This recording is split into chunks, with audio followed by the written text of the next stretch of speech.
Abdullayev Şirəloğlu, Şuşada yerləşən Əhmədbəyli Füzuli Şuşa avtomobil yolu üzərində olan tunellərin işıqlandırması olan Prezo şirkətində işləyirdim. İşıqlandırma ilə bağlı. Orada işləyən zaman, yəni bildiyiniz kimi iti xilas elədiyimə görə, soğuk vaxtda anasından ayırıb balasını aparıb atdıqlarına görə, balasını gətirdiyimə görə məni işdən qovdular. Ona görə mən onunla bağlı mətbuata çıxmışam. Şirkət nümayəndəsi olan Əhməd bəy bir dəqiqə Sivri adında şəxs, bir də ki Abdülkərim Öncül tərəfindən görə mən bunları şər atmışam. Onunla bağlı qısa sizə bir izah eləmək istəyirəm ki, haqq hesab nətər olub. Yəni bunlar məni belə deyim, qabağıma qoydular, cədvələ qoyublar ki, öz xahişindən işdən çıxıb, mən ona çıxmadım, imza çəkmədim. Bunlar məni Bakıya çıxardılar. Bakıya çıxardılar ki, bəs sənə nə qədər zərər dəyib bizdən? Mən də dedim ki, zərər nədirsə müasir tərəfindən hesablanıb, konkret olaraq sizə məbləğ deyiləcək. Məbləğ bunlar açıqlanan sonra bunlar dedi ki, biz o məbləği ödəyə bilmərik. Niyə ödəyə bilmirsiniz? Bəs sizə mən onu versəm, gələ bütün işçiləri hamısına verəm. Mən də dedim ki, o mənim öz problemimdir də, sizlikdir ki o.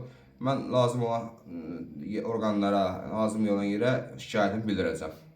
Onunla bağlı deyəndə, bunlar mənə deyirlər ki, biz ödəyə bilmərik deyəndə, mən gəlirdim Şuşaya, işimə qayıdırdım. İşimə qayıdanda Ağdam postunda gördüm vəkil olan Anar bəy mənə zəng edirlər ki, siz getməyin Şuşaya, qayıdın. Bəs sizinlə bağlı xəbərdarlıq olaraq ixtisarından çıxış verəcəyik sizə. Dedim, tamam, sizə və qayıtdım geriyə. Sabah gün getdim, yerləşdim orada, ixtisarla bağlı mənə çıxışımı verdilər. Sağ olun.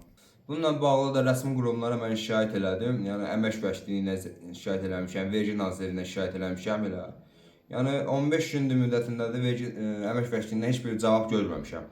Amma itlərin müdafiəsində olan işçilər mənə zəng edib işdən bağlı müraciət fikirlərini bildiriblər ki, bəs it hardadır, nətər olur. Bununla bağlı çox insanlar mənə zəng eləyir. Amma ondan da Əmək Vəzirliyi hələ də 15 gün tamamından mənlə heç bir əlaqə saxlamayıb ki, sizin durumunuz nə yerdədir. Onunla da bağlı cənab prezidentdən, Leyla Əliyevadan, Mehriban xanımdan belə deyim də sizdən kömək istəyirəm ki, mənim bu işimə baxılsın. Heyvan dərnəyindən də mənə yığdılar ki, bu heyvanı azdıran kimdir? Mən dedim ki, yəni Ahmed Sivri təlimat verib, Abdülkərim Öncül azdırıb. Onlar məndən onların telefon əlaqə nömrəsini istədi. Nəsə onlara verdim. Ahmed Öncülə zəng çatmadı. Sonra bildirildi ki, o qaçıb gedir Türkiyəyə. Yəni bununla bağlı məhkəməyə də mən bildirəcəm ki, fikrimi bildirəcəm ki, mənə 1250 manat rəsmi maaşımdır, rəsmi olaraq dövlətə göstərilən 784 manatdır. Bununla da bağlı necə deyim sizə, məhkəməyə də müraciət edəcəm, haqqımı necə lazımsa bərpa etməyə çalışacağam. Mənim kimi yəni çoxdur, yəni bir mən deyirəm. Prosto işçilər çoxdur ki, haqqı necə deyim ki, özüm öz xahişimlə olan kağıza imza çəkib çıxıb heç biri əli çatmır. Yəni onlar da onu niyə çəkiblər qolu? Yəni qorxurlar. Mən onlara çox dedim, amma ki, insandır da, qorxur, nə deyim mən ona. Yəni mən də haqqımı bərqərar olmanı istəyirəm, dövlətimdən, millətimdən xahiş edirəm ki, bununla bağlı mənə kömək olsun.